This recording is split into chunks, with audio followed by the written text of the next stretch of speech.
Bonjour à tous, cette semaine on va jouer avec le Salon du Manga.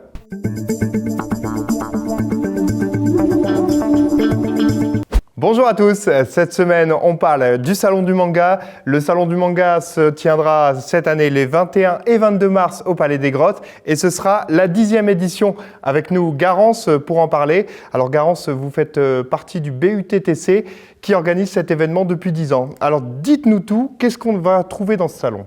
Alors donc le Salon du Manga, ça va faire, comme vous l'avez dit, c'est la 10e édition qu'on fête cette année. Et donc c'est une association étudiante du BUTTC de Cambrai, donc de l'IUT de Cambrai. Et donc ça va être les étudiants de 2e année qui vont s'en occuper.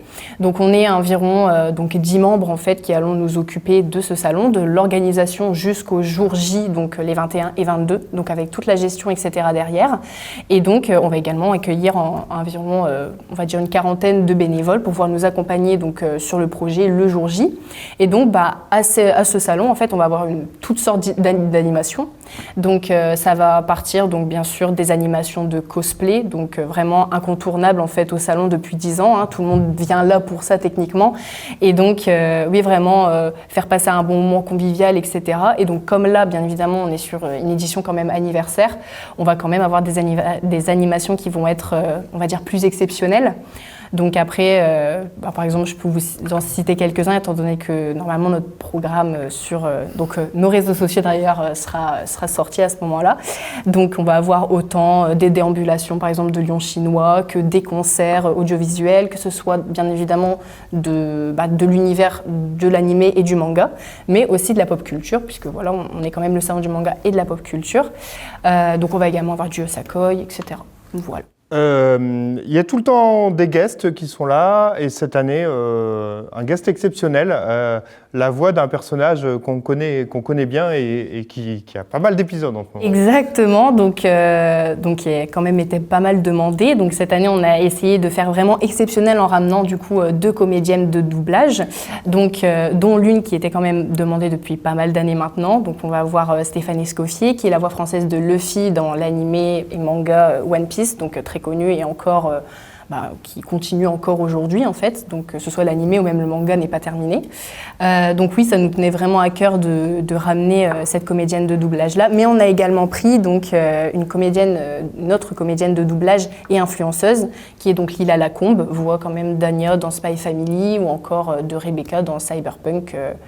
Voilà, donc 2 guests, on espère, qui vont faire plaisir à nos visiteurs cette année.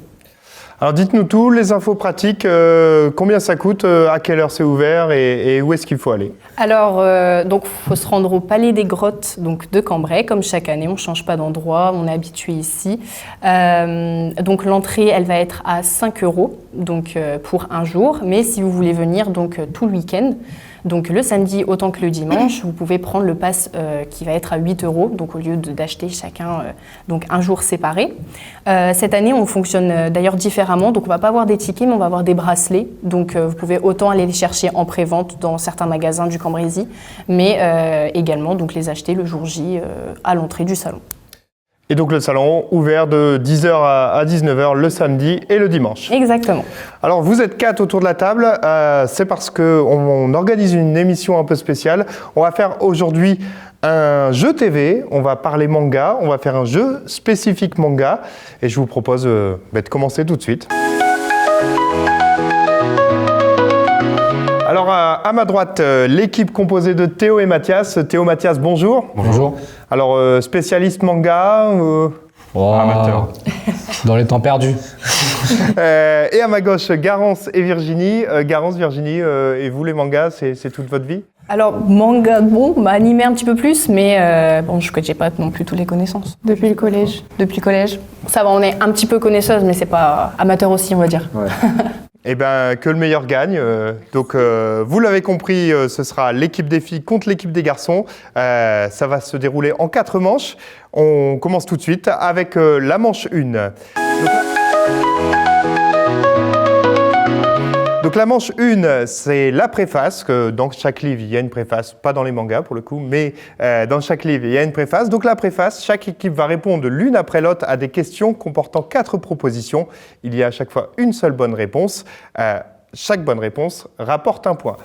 Les garçons, on est d'accord? Galanterie, on laisse les filles commencer? Moi, ça me va. Allons-y.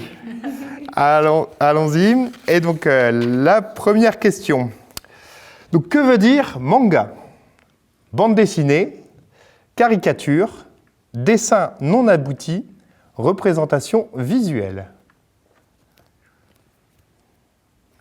Je peux vous redonner les 4 propositions. Bande dessinée, caricature, dessin non abouti ou représentation visuelle. Vous pouvez parler à vous. La 4 alors. La 4, représentation visuelle. Attends, non. Non. Vas-y, je te fais confiance pour La la 4. La 4? Ouais, la 4. La 4. La 4? Bon, la 4. Représentation visuelle. Et non, c'était dessin non abouti. Le mot japonais manga est souvent traduit littéralement par image dérisoire ou dessin non abouti. Il est composé de ga, qui dessine la représentation graphique, et de man, qui veut dire involontaire, divertissant, sans but. Et donc manga. À vous, les garçons. Donc cette fois-ci, on va parler des plus grands pays consommateurs de manga. S'agit-il de la France et du Japon, de la Chine et du Japon, des États-Unis et du Japon, ou de la Suède et du Japon? Indice chez vous, il y a le Japon. Il y a le Japon dans tous les cas. Ah ouais? Donc la France et le Japon, T'as les stats ou pas? la Chine et le Japon, les États-Unis, Je laisse répondre mon coéquipier. La France, c'est le Japon. la France et le Japon, et c'est une bonne réponse. Bien joué. On retourne avec vous les filles. Pourquoi la plupart des mangas est en noir et blanc? Pour moins fatiguer les yeux, pour conserver le côté originel des mangas, pour limiter le coût d'impression ou en hommage à l'animal, le zèbre. Vous pouvez répéter, s'il vous plaît. Alors, pour moins fatiguer les yeux, pour conserver le côté originel des mangas, pour limiter le coût d'impression et en hommage à l'animal, le zèbre. Ok, Je le 3. pense que c'est le 3. Le 3. Le 3, Raison économique. c'est une bonne réponse. Super. En raison du rythme élevé de parution et pour limiter le coût d'impression, la plupart des mangas sont dessinés en noir et blanc, mis à part la couverture. On retourne chez vous, les garçons. Combien coûte un manga au Japon en moyenne? 100 yens, 1000 yens, 350 yens ou 500 yens? Alors, une réponse? Je vais choisir. C'est 500 yens. 500 yens, et c'est une bonne réponse. Les mangas sont vendus moins cher au Japon qu'en Europe. Les prix avoisinent 500 yens, à savoir 5,23 € en juillet 2012, donc ça a peut-être un peu fluctué depuis. Alors qu'en France, le prix d'un manga se situe autour de 6 et 15 €, selon les éditions. Et voilà, fin de la manche 1. Et on poursuit notre jeu avec la deuxième manche, mais avant ça, on va faire un point sur les scores. Donc 2 points pour l'équipe bleue et 1 point pour l'équipe verte. Les filles, 1 point à rattraper. Oui, bien sûr. Ok. Ça va pas être compliqué, ça va aller. Donc la manche 2, il s'agira d'identifier ou non des Pokémon. Je vais vous donner des noms. Il faudra me dire s'il s'agit de Pokémon existants ou de Pokémon totalement inventés. Donc la réponse, c'est soit Pokémon, soit complètement inventé. Je vous laisse tester les buzzers. C'est une épreuve de rapidité. En cas de mauvaise réponse, vous donnez le point à l'adversaire. Chapotus.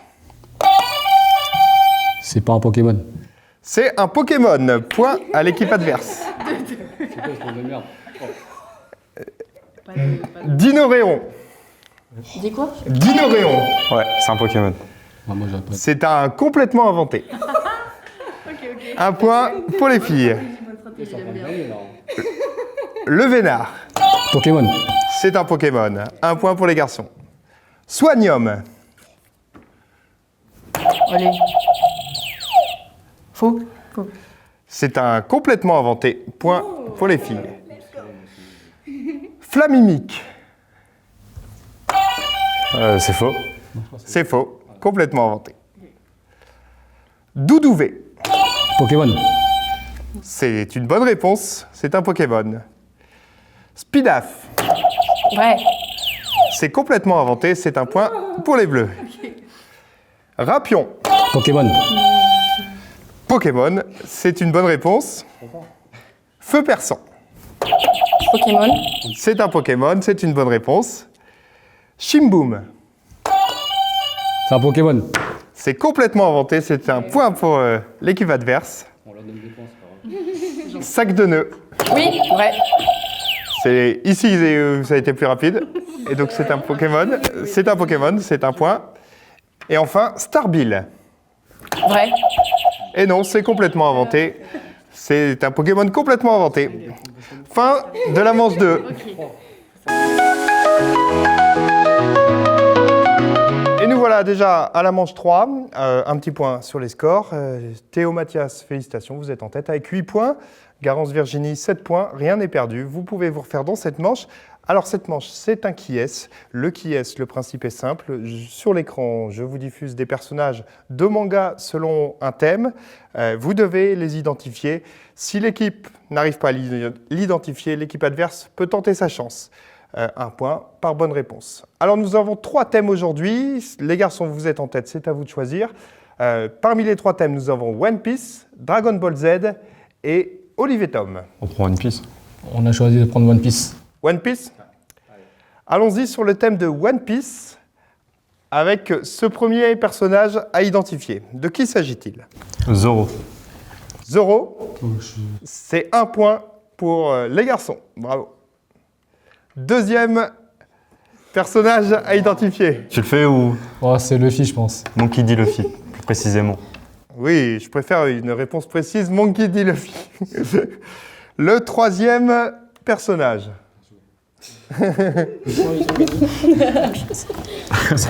Ouais. C'est Nami. Nami. Et c'est encore une fois une bonne réponse. Nous passons sur le quatrième personnage. Baggy le clown. Baggy le clown. En fait, on a affaire à 2 grands spécialistes. Hein, mais bon, c'est très facile. Nous sommes déjà au 5e personnage. Le 5e personnage. Non, tu l'as. Vivi. Vivi. Nefertari Vivi. C'est une bonne réponse. Et enfin, le dernier personnage à identifier. Shanks le roux. Shanks le roux, c'est un carton plein. 6 points. Bravo. Il reste 2 thèmes, Dragon Ball Z ou Olive et Tom. Que choisissez-vous? On va prendre Dragon Ball Z. Dragon Ball Z. Allons-y. Alors, 6 personnages à identifier, avec le premier tout de suite. Je vais dire Vegeta. Et non, il s'agit... l'équipe adverse peut tenter. C'est Son Gohan. Son Gohan. C'est une bonne réponse pour l'équipe adverse. 1 point pour l'équipe adverse. Le deuxième personnage. Je vais dire Boubou. Ah, presque. Et non, C'est Freezer. Freezer, c'est un nouveau point pour l'équipe des garçons. Le troisième personnage. Là. L'équipe adverse, à vous. Krillin. Krillin, et c'est une bonne réponse. Le personnage suivant. Non. Je l'ai en plus. Je le connais. Non. C'est... Vous laissez l'équipe adverse tenter sa chance. Oui. Allons-y sur l'équipe adverse. C'est Piccolo. Piccolo. Il n'y a pas un autre nom? Non, mais ça, c'est la Pico version défusionnée. Le 5e personnage. C'est pas Bulma, elle est plus grande. Elle a pas les mêmes cheveux. Je vais dire Bulma. Mais... Et non, c'est pas Bulma. Franchement, ah, c'est la copine de Saint-Gohan. La fille à... Oh merde, putain. C'est... Ah, je l'ai plus. Non, je l'ai pas. Il s'agissait de Pan. Et enfin, le dernier personnage. C'est du Dragon Ball? Eh oui, c'est du Dragon Ball. Je l'ai pas, mais je le connais. Bon, on va dire Boubou encore. Hein. Je sais pas, il a l'air... Vous tentez? Non. Et c'est Monaka. Qui fait atomiser. Bon, bah... Et dans cette manche, l'équipe bleue s'est totalement détachée. On va faire un point sur les scores tout de suite après ce générique. Et nous voilà à la dernière manche, la manche qui va parler des chiffres. Et justement, en parlant de chiffres, On fait un point sur les scores. 18 points pour Théo et Mathias, 7 points pour Garance et Virginie. Les filles, rien n'est perdu. Cette manche, c'est 3 points par bonne réponse. Vous pouvez revenir. Alors, cette manche, justement, c'est en chiffres. Donc, chaque réponse sera chiffrée. Vous écrivez sur vos ardoises respectives la réponse qui vous semble correcte. La réponse la plus proche remporte les 3 points. Allons-y sur la première question. Combien d'exemplaires de One Piece ont été vendus dans le monde depuis 1997? Alors, les filles, votre réponse 2 millions, les garçons 500 000. 500 millions, et c'est 516,6 millions. C'est les garçons qui remportent les 3 points. Deuxième question. Quel est le nombre de Pokémon recensés? Je précise les 9 générations comprises. Les garçons 750, les filles 250 000. Il y a également exactement 1025 Pokémon. Donc c'est les garçons qui sont les plus proches. Quel est, en dollars, le prix de la carte Pokémon la plus chère au monde? Elle a été vendue récemment, en février, par un influenceur américain. Alors, Je pense, en vrai, chez les filles, 1750 $, 10 millions de dollars. et les garçons, 10 millions de dollars. La carte Pokémon a été vendue donc en février dernier par un influenceur américain à 16,5 millions de dollars. Quel âge a Stéphane Escoffier? La voix de Luffy, qui, on le rappelle, sera présente au cours du Salon du Manga. Son âge, mais ou proche, moi. moi je pense que c'est ça. Les filles, votre réponse 76. 76 ans. Les garçons 59 ans. Et elle a 73 ans. Et donc, les filles, vous marquez 3 points sur cette question. Et on rappelle qu'elle double la voix du héros depuis 2008. Combien mesure un manga en hauteur et en largeur? C'est une taille moyenne. Alors, les garçons, allez-y. Donc, 18 en hauteur, 13 en largeur, 16 en hauteur et 12 en largeur. Alors, on est à 11,6 en largeur. Donc, les filles sont plus près. Et 17,5 en hauteur. 16, les filles sont plus près. Dans le ratio, les filles sont plus près. Non, on a mis À quel prix en euros la planche du manga Astro Boy a-t-elle été vendue aux enchères? C'est une planche de manga qui a été vendue assez cher, en tout cas aux enchères, en euros. Alors les filles, 16 millions, 2,5 millions. 2,5 millions, elle a été vendue 260 000 euros. Donc les garçons remportent 3 points. Combien de visiteurs approximatifs se sont rendus l'an dernier au Salon du Manga de Cambrai? Tu apprécies? Les garçons, votre réponse 4600. Les filles, votre réponse 4800. C'est les filles, 4800 visiteurs. On espère cette année que vous allez battre le record et que vous allez passer les 5000. Selon une étude scientifique très sérieuse, quelle est la taille en kilomètres d'un terrain de foot dans les dessins animés Olive et Tom? Alors, les garçons, 2,3 km. les filles, Vas-y, bah montre. Hein. 2,5 km. Alors, selon l'étude très sérieuse, le terrain mesure 18 km. Et les filles, la première réponse que vous aviez écrite, c'était 18 km, justement. Bah oui, en plus. Alors, pour faire ces calculs, On a mis 25 aussi. Ah, c'était 25. Pour faire ces calculs, les scientifiques se sont basés sur la distance de l'horizon et l'angle par rapport au centre de la Terre. Résultat, le terrain mesure 18 km, c'est-à-dire 180 fois plus qu'un terrain normal. Non mais Et nous voilà désormais à la dernière question. Les garçons, les filles, je vous propose une question en or. Alors, est-ce qu'on accepte la question en or? Est-ce que vous êtes joueur? Ce joueur, oui, mais pas à ce point. Alors, les scores, 30 points pour vous, 19 pour les filles. La question à 20 points. Allez, on est d'accord sur 20 points? La question à 20 points. Dans Détective Conan, quel âge a Shinashi Kudo, le détective lycéen rajeuni à la suite de l'ingestion d'une mystérieuse drogue qui l'a fait rajeunir? Les garçons, votre réponse? Pour nous, 8 ans. 8 ans. Les filles, 11. 11 ans. Il a 7 ans. C'est donc une victoire écrasante des garçons. Bravo les garçons, bravo les filles. Félicitations à tous. Bravo pour cette première édition du jeu du manga. Bon, bravo les garçons, vous repartez avec le titre. Vous étiez bien préparés. Hein. 59. Oui. Mais c'est parce qu'ils ont eu One Piece. Il nous reste à donner rendez-vous aux visiteurs pour le salon du manga. Donc rendez-vous le 21 et 22 mars au Palais des Grottes pour la 10e édition du salon du manga. Félicitations à tous pour votre participation. Et donc rendez-vous le 21 et 22 au salon du manga. Exactement. Voilà, c'est tout pour nous pour cette semaine. On se retrouve la semaine prochaine pour un nouveau numéro.